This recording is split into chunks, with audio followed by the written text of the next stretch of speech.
Chapter 32. War Day 4, Stain's Aura. I was laying on the floor waiting for the love to come and ask for Dobby. Much to my surprise, nothing happened. The door to the room I was in was still open. After I was waiting what felt like hours, the teacher's drone came flying in. I was still laying on the ground fully aware of the fact that the love is watching the stream too. An hour later, I decided to slowly get up and be a little more dramatic because of Shoto's burn marks.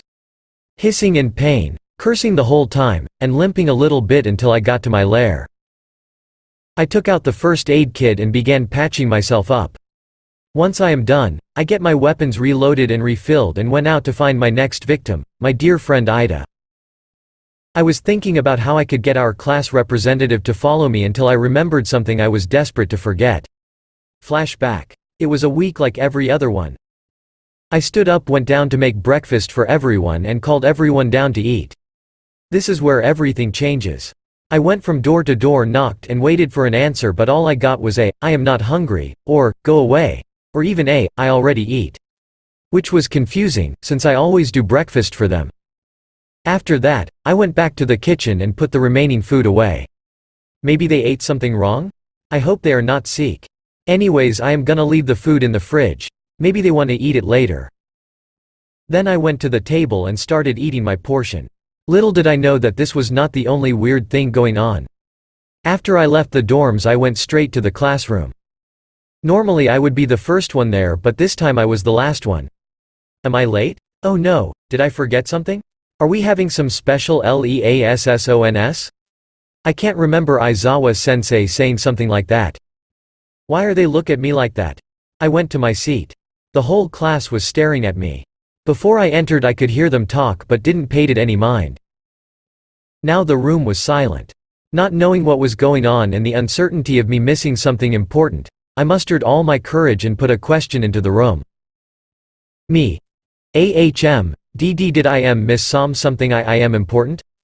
Nothing, no response whatsoever. They were still staring at me. Why are they looking at me like that? What did I do wrong? Wait a minute, is that hatred in their eyes? Why? Me. Did I say SS something W wrong? Why are you looking at me like that? Again nothing. What is going on? I was left alone with the questions I had. It was getting uncomfortable in the room.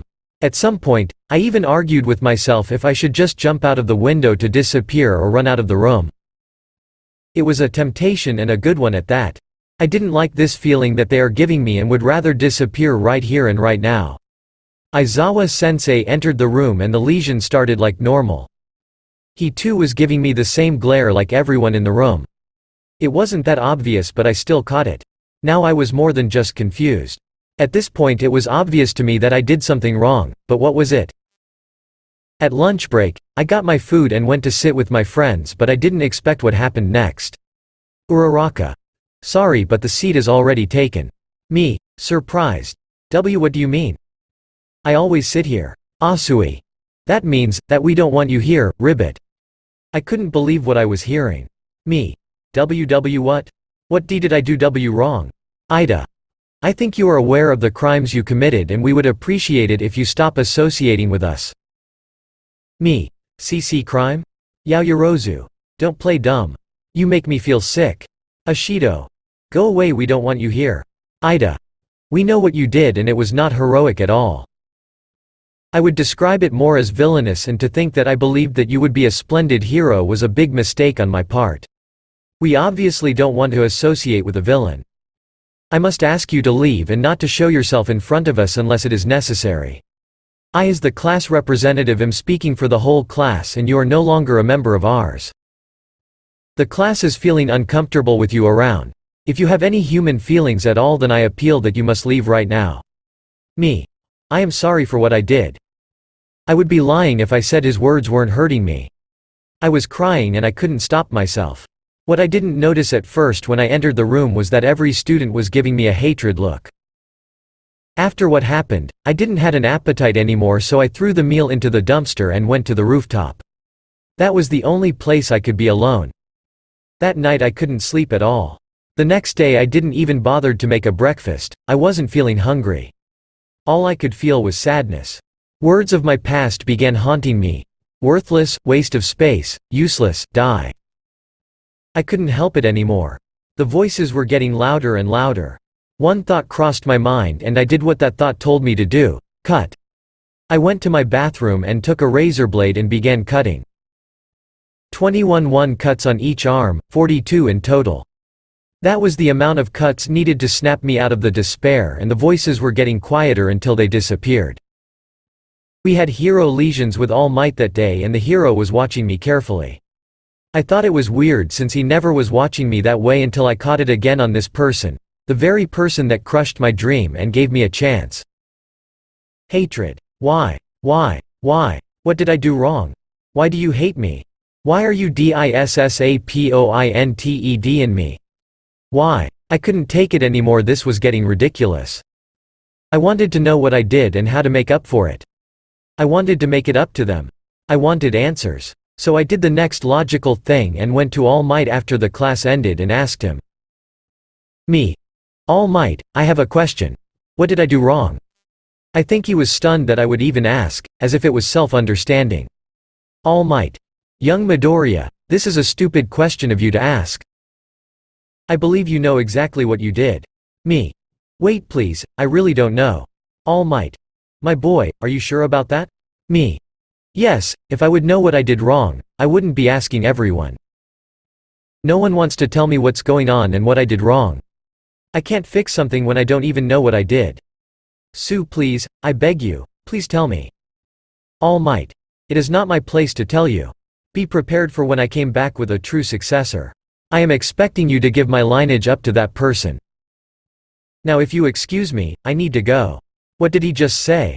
He wants his quirk back? I am just useless after all. The next day I didn't feel like going to class, so I stayed in my room until Ida burst open my door and scolding me that even if I was a villain I was still a part of UA and that he needed to keep an eye on me and that I was being a burden to everyone. This situation soon escalated and I punched him. I couldn't take it anymore. Him calling me a villain when I did everything to save everyone selflessly. We both hit each other. None of us used his quirk, but after some time I was feeling dizzy because of my cuts and the blood loose and fell limp on the floor. The voice didn't leave me alone, so I was cutting on a regular basis now. I woke up in the infirmary and recovery girls was treating my wounds. She gave me a silent treatment. I was thankful for that. After what happened with Ida I decided not to be a burden to him and went to class. The rest of the week, I was either in class or at the rooftop or in my room. End of flashback. I stood in front of the hero headquarters. Nothing is better than a little chase. Me. Oh heroes tilde. Come and get me. I shouted at the top of my lungs with the voice changer deactivated. Waiting for the first one to come out I unwrapped the capture weapon on me and put it as a scarf around my neck. Tenya Ida was the first one to come out running with his quirk. The moment the door opened, I used the capture gear to swiftly go from one lamppost to the other. I was fast. He couldn't catch up to me. The training I did with the scarf was paying off. I even managed to make a gap between us. We traveled a good distance from the headquarters and I landed on the ground running to the next alley. It was a dead end. I ran to the end of it and waited for him to enter the alley. Ida. There is no way you can run now, Midoriya. Me. Are you sure? Third paw. Usagi threw a knife at Tenya. The hero saw it and dodged it successfully only to be hit by another one on his left leg. Izuku's first throw was a distraction for the knife that hit him. How did he do that? Simple. Midoriya hid one knife in his left sleeve. The moment he threw the first one, he let the other one slid out, passed it to his right hand and threw that one too. Ida couldn't escape that one and fell to the ground. His leg was paralyzed because it was a direct hit and Izuku may or may not destroyed a paralyzed bullet and took the liquid to coat the knife. He was being careful while handling that one knife the whole time. The young villain began approaching the hero, while letting out a deadly aura. Bloodthirsty even. It was enough for Tenya to be paralyzed in fear as he remembered this very moment he was in. Izuku's eyes now had a red circle in it. Yuaku. What's wrong? Can't move, huh? What a fake one you are. A fine specimen too. Oh, I will have fun with you. Tenya began panicking as all the memories of the stain incident flooded his mind. He couldn't move while Izuku was approaching him. Their auras were the same. The victim couldn't think clear anymore. His mind was racing, trying to find a way out of this situation while fighting back the fear he now had. After a few minutes, Ingenium stood up and they both began to fight. Izuku was fast and he even used the speed against Ida himself. The greenette threw Tenya off. Everyone has their pace while fighting, and the greenie knew that exactly. He would fight slow and then speed up to Tenya pace, only to speed up even more and in the next moment tackling him on the ground or hitting him or even throwing him against the back wall of the alley. The whole time they were fighting, Izuku used his daggers to make some cut marks and used the blood in it to cover the hero. After a solid 20 minutes of Midoriya playing around with Ida, he decided enough is enough, took the hero's arm by surprise and threw him on the ground. Usagi did this with enough force to force the air out of Ingenium lung. Izuku approached Ingenium while the hero was laying down unable to move. He took out his daggers and went to his legs, to be more precise his engines. Usagi used his daggers and the fake blood in it to make a cut on his leg, a deep one on top of it. He even decided that the young hero need to experience more pain. That's the reason Midoriya broke both of his legs in the process too. Tenya's legs were now per game rules immobilized, and even if he wanted to, the hero couldn't move with both legs broken. It was safe to say Ingenium was not able to stand up anymore. At that moment, Izuku dropped his aura and went to face Tenya. Naturally, Midoriya was looking down on him. "Izuku, how does it feel like to be a crip like your brother? Mark my words, you are not better than him. You are both fakes that the society doesn't need at all." Usagi took out his blood bullet gun and hit the trigger. The bullet hit its target right between the eyes. He then put his mask down and began laughing like crazy. The red in his eyes were now long gone. It vanished the moment he dropped his aura. Izuku.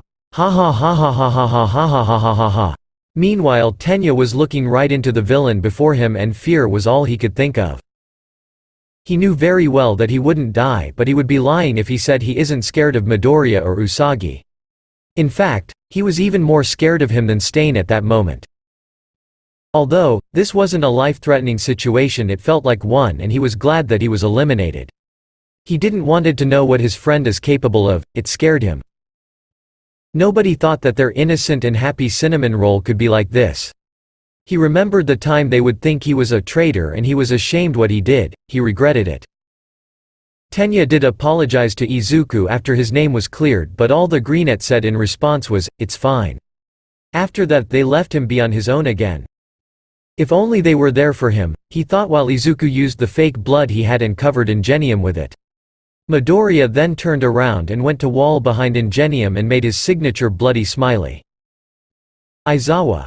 Ingenium is out. The whole alley looked like a murder crime scene itself. Blood was laying on the ground and the walls were also covered in it. After he was satisfied with the looks of it, he went back to his villain lair. "I feel like I am forgetting something, but I can't put my mind on it. Whatever. If I can't remember it, then it wouldn't be that important, right? Yeah, that must be it.